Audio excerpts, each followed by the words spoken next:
ካልኣይ ምጽኣት ጎይታና ኢየሱስ ክርስቶስ ድሕሪ መከራ ተቕነቲ ኣግና ብኡ ፀሓይ ክጽልመት ወርሕውን ብርሃናይ ክትህብንያ ከዋኽብቲ ካብ ሰማይ ክወድቁ ሓይልታት ሰማይውን ከንቀጥቅጡ እዮም ኣብ ፀሓይን ወርሕን ከዋኽብትን ከዓ ትእምርቲ ክኸውን እዩ ኣብ ምድሪ እውን ፀባ ህዛብ ክኸውን ብድሓይ ባሕርን ማዕበልን ከዓ ዝገብርዎ ክጠፍኦም እዩ እዚ ምዃን ምስ ጀመረ ምድሓንኩም ቀርቢ እዩ እሞ ቅንዕ በሉ ርእስኹም እውን ኣልዕሉ እቲ ሳድሳይ ማሕተም ምስ ፈትሖ ከዓ ረኢኹሞ ብርቱዕ ምንቅጥቃጥ ምድሪ ኮነ ፀሓይ ከም ወጮ ጸልመተት ወርሒ እውን ብዘላ ከም ደም ኮነት በለስ ብርቱዕ ንፋስ ሰሶ ምስ ኣበላ ነቲ ዝጉዐ ፍርኣ ከም እተርግፍ ከምኡ ከዓ ከዋኽብቲ ሰማይ ኣብ ምድሪ ወደቑ ሰማይ እውን ከም ዝጥቕለል ክታብ ሃልከሰ ብዘሎ ኣኽራንን ደሴትን ካብ ስፍርኦም ክዓዙ እኖ ኩሉ ሰራዊት ሰማይ ይጠፍእ ሰማያት ከም ብናይ ይጥቕለል ኩሉ ሰራዊቱን ከም ቆጽሊ ካብ ተኽሊ ወይኒ ከምቲ ዝጸምለዎ ቆጽሊ ካብ ኦም በለስ ዝረግፍ እዩ ድሕሪ መከራ ተቕነቲ ኣግና ብኡ ፀሓይ ክትጽልምት ወርሒ እውን ብርሃናይ ክትህብንያ ከዋኽብቲ ካብ ሰማይ ክወድቁ ሓይልታት ሰማይን ከንቀጥቅጡ እዮም ሽዑ ትእምርቲ ወዲ ሰብ ኣብ ሰማይ ክረአ ሽዑ ድማ ኩሎም ዓሌታት ኣሕዛብ ምድሪ ክበኽዩ ንወዲ ሰብ ከዓ ብብዙሕ ሓይልን ግርማን ብደመና ሰማይ ክመጽእ ከሎ ክርእይዎ እዮም ብራእይቲ ለይቲ ጥምት ነበርኩ እነሆ ከዓ ወዲ ሰብ ዝመስል ብደመና ይመጽእ ነበረ ናብታ ጥንታዊት መዓልቱ ድማ በጽሐ ኣብ ቅድሚኡ እውን ኣቕረብዎ እነሆ ብደመና ይመጽእ ኣሎ ኩለን ዓይንትቶም ዝወግእዎን ከዓ ርእይዎ እዮም ዘሎ ዓሌታት ምድሪ እውን ክበኽዩ እዮም እወ ኣሜን ወዲ ሰብ ብኽሪ ኣቦኡ እምበቕ መላእኽቱን ክመጽእ እዩ እሞ ሽዑ ንነፍሲ ወከፍ ከም ግብሩ ክወዩ ብኣይን ብቓሊን ዝሓፍር ዘበለ ወዲ ሰብ ብግርምኡን ብግርማ ኣቦኡን ብግርማ ቅዱሳን መላእኽቱን ክመጽእ ከሎ ብኡ ክሓፍር እዩ ንምግልማት ግርምኡ ድማ ክትሕጐሱ ባህ ክብለኩምን ኢኹም እሞ ኣብቲ ስቓይ ክርስቶስ ሕብራቱ ካብ ትኾኑስ ተሓጐሱ ደኣ ኣፍ እግዚኣብሔር ተዛሪብ እዩ እሞ ክብሪ እግዚኣብሔሩን ክግለጽ ኩሉ ስጋ ከዓ ሓቢሩ ክርእዮ እዩ መብረቕ ካብ ሓደ ወሰን ሰማይ ክሳዕ እቲ ካልኣይ ወሰን ሰማይ ከም ዝበርቕን ከም ዘብርህን ከምኡ ከዓ ወዲ ሰብ እታ መዓልቲ ኸውን እሞ እኖ ኣብዚ ወይስ እኖ ኣብቲ ኣሎ ክብልኹም እዮም ኣይትኺዱ ኣይትሰዓብዎምን ማለት ኢየሱስ ከም ዝሞተን ከም ዝተስእን ኣሚንና እንተኾንና ከምኡ እውን ኣምላኽ ነቶም ብኢየሱስ ዝደቀሱ ምስኡ ከውፅኦም እዩ ጎይታ ባዕሉ ብናይ ትእዛዝ ጭድርታን ብድምፂ ሊቀ መላእኽትን ብመለኸት ኣምላኽን ካብ ሰማይ ክወርድ እዩ እቶም ብክርስቶስ ዝሞቱ እውን ቅድም ክትንስኦም ንወዱ ርእዩ ብኡ ዝኣምን ዘበለ ናይ ዘለኣለም ህይወት ክረክብ ኣነ እውን በታ ዳሕረይቲ መዓልቲ ከተንስኦ እዚ ፍቓድ ኣቦይ እሞ ካብቲ ንሱ ዝሃበኒ ዘበለ በታ ዳሕረይቲ መዓልቲ ከተንስኦ እምበር ሓደ እኳ ከይጠፍእ እዚ እውን ፍቓድ ዝለኣኸኒ እዩ ሞታትካ ህያዋን ክኾኑ ሬሳታቶም ክትንስኡ እዮም ኣውልኻ ኣውሊ ብርሃን ምድሪ እውን ንሞታታ ክትቀልዖም እያ እሞ ኣቱም ኣብ ሓመድ እትነብሩ ንቑሑ እልል ከኣበሉ እንሆ ምስጢር ነግረኩም ኣለኹ ኩላትና ክንልወጥ እምበር ኩላትና ክንድቅስን ኢና ብሓንሳእ ብቕፅበት ዓይኒ እቲ ናይ ድሕሪ ኩሉ መለኸት እቲ መለኸት ክንፋሕ እሞ እቶም ሞታት ድማ ብዘይሓልፍ ክንንሱ እዮም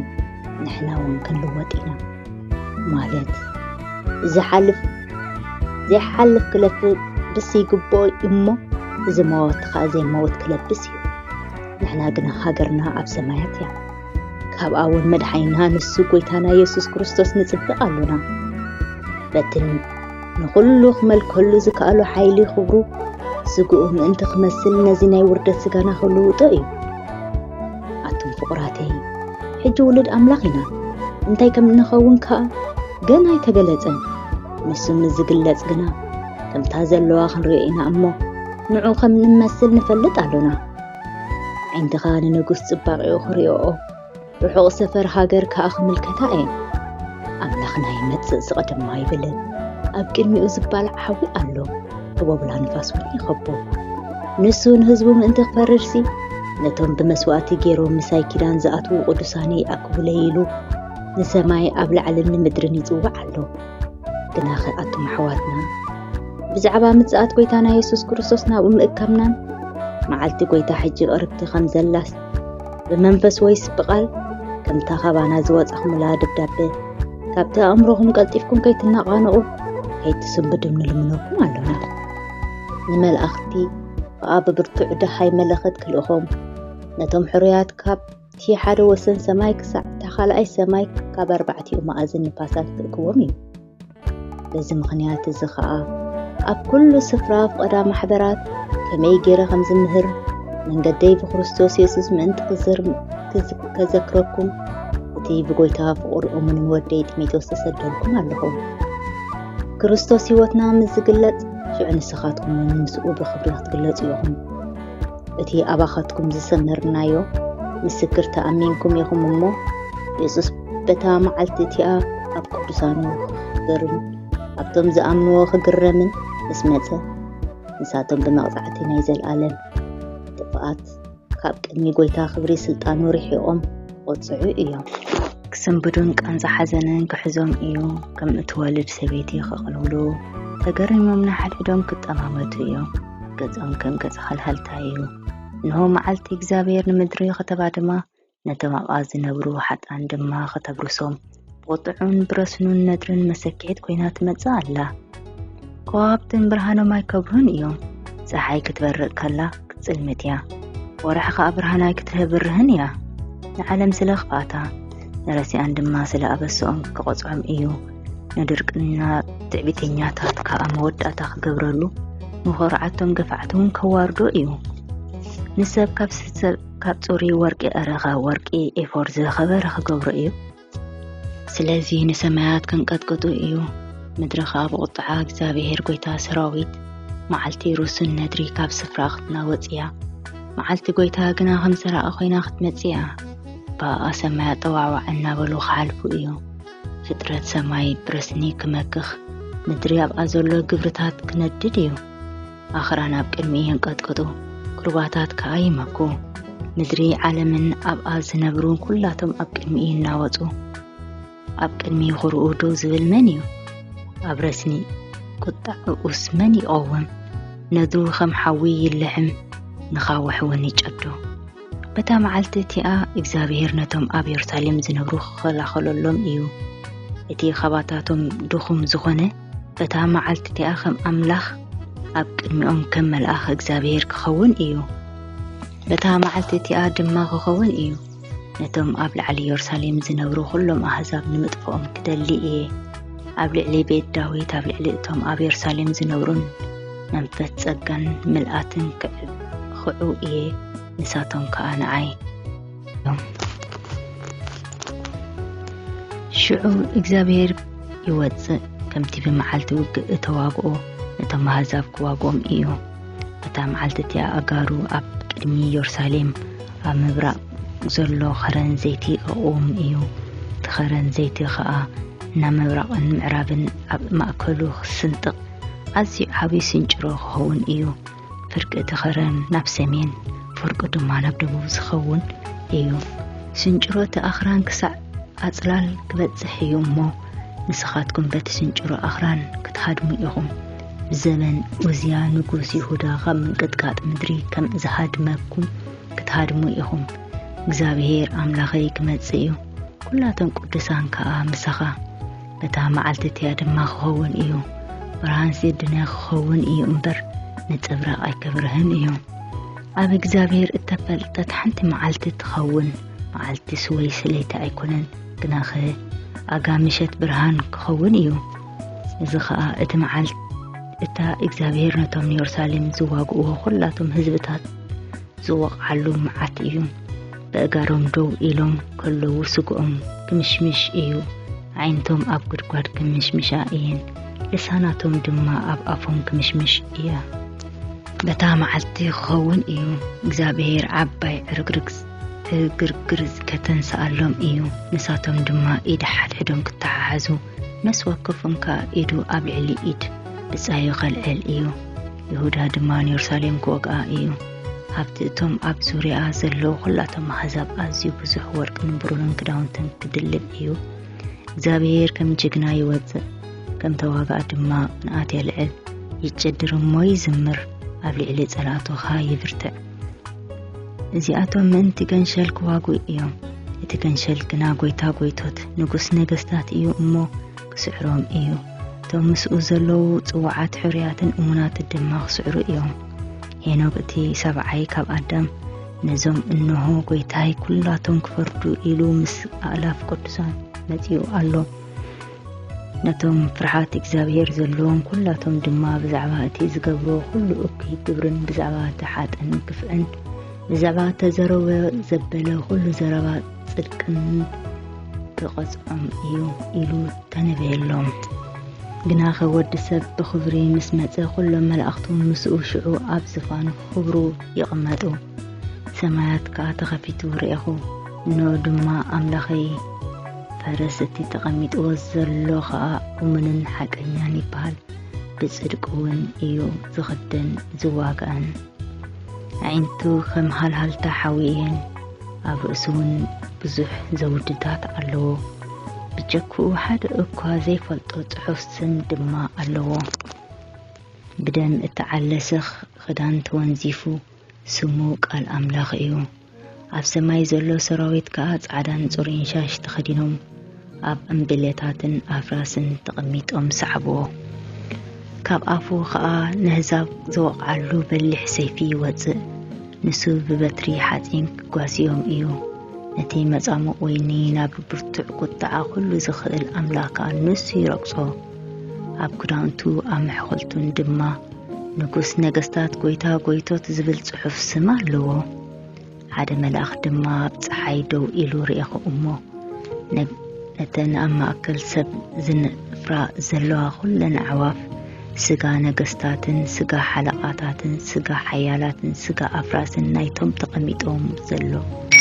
ስጋ ኩሎም ጭዋታትን ባሮትን ናይ ንኣሽቱን ዓበይትን ክትበልዕስ ንዓ ናብቲ ዓባይ ናይ ጎይታ ድራር ተኣክብ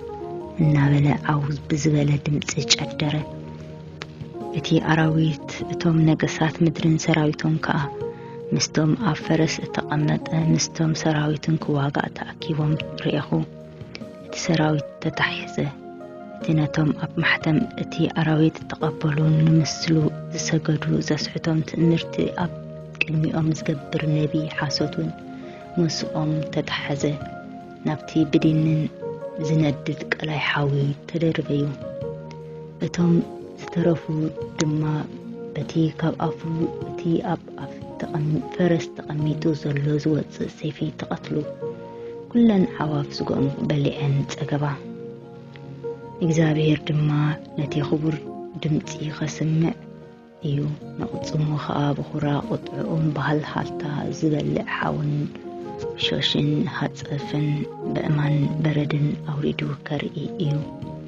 ኣሶር ብሸቦጥ ምስ ወቕዐ ብድምፂ እግዚአብሔር ክስበር እዩ እሞ ሽዑ ኣሶርስ ብሰይፊ ክወቅዕ ብናይ ሰብ ኣይኮነን እቲ ናይ ሰብ ዘይኮነ ሰይፊ ከዓ ክወቅጦም እዩ ካብ ሰይፊ ድማ ካድም እዩ ኣግባዞም ግባር ክኾኑ እዮም እግዚአብሔር ጎይታ ሰራዊት ከምዚ ኢሉ መሓለ ብሓቂ ከምቲ ዝመስከርኩ ክኸውን ከምቲ ዝመደብኩ እውን ክኸውን እዩ ንኣሶር ኣብ ሃገረይ ከበስሮ ኣብ ኣኽራነይ ድማ ኸርግጾ እየ ሽዑ ኣርዑት ካብኣቶም ክወስድ ጸሩውን ኣብ መንከቦም ክወስድ እዩ ብጥበቡ ከዓ ምጥባር ኣብ ኢዱ ኸሰልጥኖ ብልቡ ክዕበ ብድንገት ንሓዘኑ ኸጥፍእ እረ ነቲ መስፍን መሳፍንቲ ከተንስኡ እዩ ግና ብዘይ ኢድ ሰብ ክስበር እዩ ንሱ ኣብ መንጎ ባሕርን ኣብ መንጎታ ኽብርቲ ቅድስቲ ደብርን ድኳን ኣድራራሹ ክተክል እዩ ግና ናብ መወዳእታ ኽበጽሕ እዩ ዝረድኦ ከዓ የልቦን ንሱ ብሓደ ሰሙን ምስ ብዙሓት ጽኑዕ ኪዳን ኣትዩ እዩ ኣብ ፈረቓ እታ ሰሙን ከዓ መስዋዕቲ ሕሩድን መስዋዕቲ ውልዕን ክወግእ እዩ እቲ መጥፍእ ድማ ክበኽና ፍርኽሰት ክመጽእ እዩ እዚ ክሳዕ እታ ምድመ ፈጸምታ ኣብቲ መጥፊ ዝወርድ እዩ እቲ መፍረስ ሕጊ ድማ ሽዑ ክግለጽ እዩ ንዑ ጎይታ ኢየሱስ ብመንፈስ ኣፉ ገይሩ ኸጥፍኦ ብምግላጽ ምውፅኣቱ እውን ከንቱ ክገብሮ እዩ እግዚአብሔር ጎይታ ሰራዊት ኣብ ሃገር ሰሜን ኣብ ጥቃ ፈለግ ኤፍራጥስ መስዋዕት ሕሩድ ኣለዎ እሞ እታ መዓልቲ እቲኣን እግዚአብሔር ጎይታ ሰራዊትን ነቶም ተጻሮርትን ሕነ ምእንቲ ክፈርዶም መዓልቲ መፍትሕ ሕነ እያ እታ ሰይፊ ከዓ ኸውን ክጸግብን ብደሞም ድማ ክሰክርን እዩ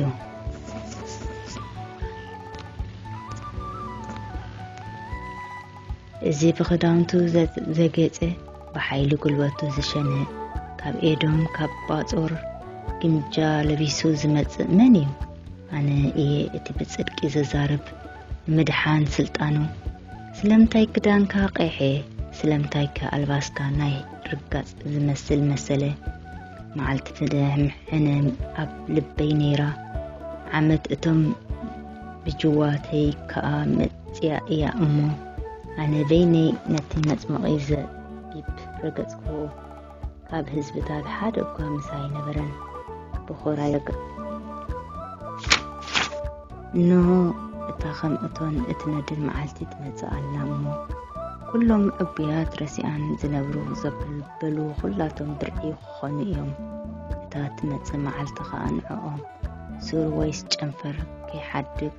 ሞኽ ከተብሎም እያ ይብል እግዚአብሔር ጎይታ ሰራዊት ንኣኻትኩም ስመይ እትፈርሑ ግና ፀሓይ ጽድቂ ትበርቀልኩም እያ ምድሓን እታ መሰረት ክዳን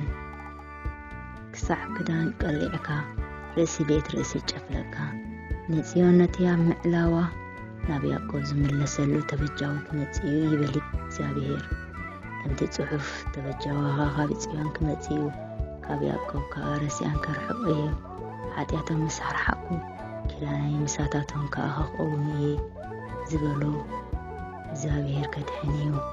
ኣነ ናብ ጽዮን ክምለስ ኣብ ማእከል ኢየሩሳሌም ከዓ ክነብር እየ ኢየሩሳሌም ድማ ከተማ ሓቂ ክትመስል ተኸረን እግዚአብሔር ጎይታ ሰራዊት ከዓ